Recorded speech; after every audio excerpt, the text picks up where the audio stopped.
Are any of you Mitch Hedberg fans? Okay, good. I'm a Mitch Hedberg fan from way back. One of the greatest stand-up comedians of all time. If you're not familiar with his work, definitely go to YouTube. You will not regret it. Recently, I came up with an idea for a joke. And I was thinking it through and trying to figure out, is this a good joke for me to do? Is this going to be funny? Will people react to this? How am I going to structure this? And all of a sudden it occurred to me, this almost seems like it could be a Mitch Hedberg joke.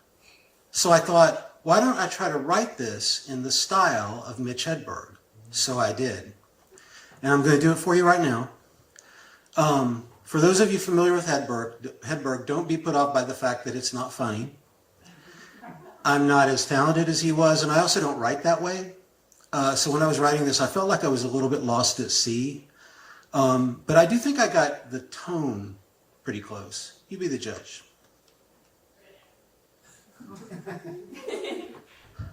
I want to become a notary private. I can see it now. All day long, I'll be telling people, yes, that document is completely legit. But you know what? Let's just keep that between you and me. It'll be our little secret. No, I don't have a stamp. You're being way too kind. I think I did okay on the tone. I mean, the content is garbage, but you know what? That's okay. I'm going to fix that joke by taking out all the words and putting in some new ones. It's a Hedberg line. Probably my favorite, there's a big Hedberg theme here. Probably my favorite, one of my favorite Hedberg lines, and it's not even really a joke, it's more of a one-liner, goes a little something like this. I can't wait for this set to be over because I got a roll of lifesavers in my pocket and pineapple is next. Every time I hear that, I'm thinking, isn't that the fucking truth? You remember when you would get that roll of assorted lifesavers and you had to wait to get to the pineapple? Remember how nobody ever bitched about it? Everybody was okay with waiting for the pineapple. We are not that species anymore, my friends. We have evolved, if you want to call it that. You know how I know that for sure? I went to the grocery store the other day, and God help me, I went down the cookie aisle. Have you been to the cookie aisle recently?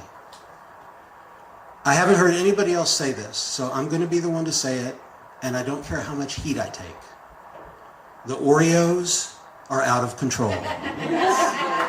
The Oreos are out of control. There's like 100 kinds of Oreos, and it's so unnecessary. Do you know that Oreos were like the most popular cookie in America for like 100 years? Do me a favor, say, which kind of Oreos? Which kind of Oreos? Which kind of Oreos? Oreos! I'm talking about Oreos Prime, Oreos 1.0, the Oreo-iginator. Everybody knows what an Oreo was. For 100 years, they were so popular and we only needed one kind of them.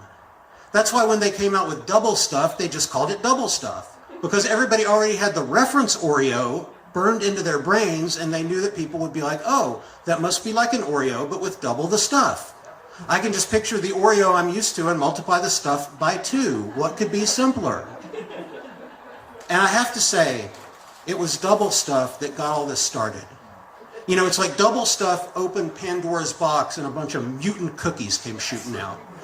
And you know, we had one, and now we've got to have 100, and we're just waiting for number 101. And I can't prove this. I can't prove this, but I believe that it's when double stuff came out that people started questioning waiting for the pineapple lifesaver.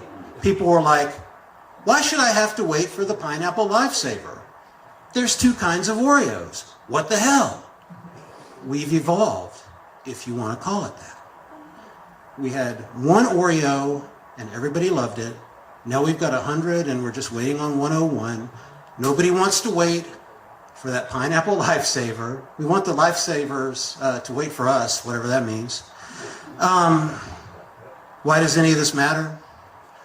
I can't shake the feeling that somewhere out in space, in deep space, there's a race of malevolent aliens looking at us through a giant telescope, and they're trying to figure out, is this species weak enough, soft enough, bratty and self-absorbed enough that we can just plow over them and destroy them and take all of their antiques?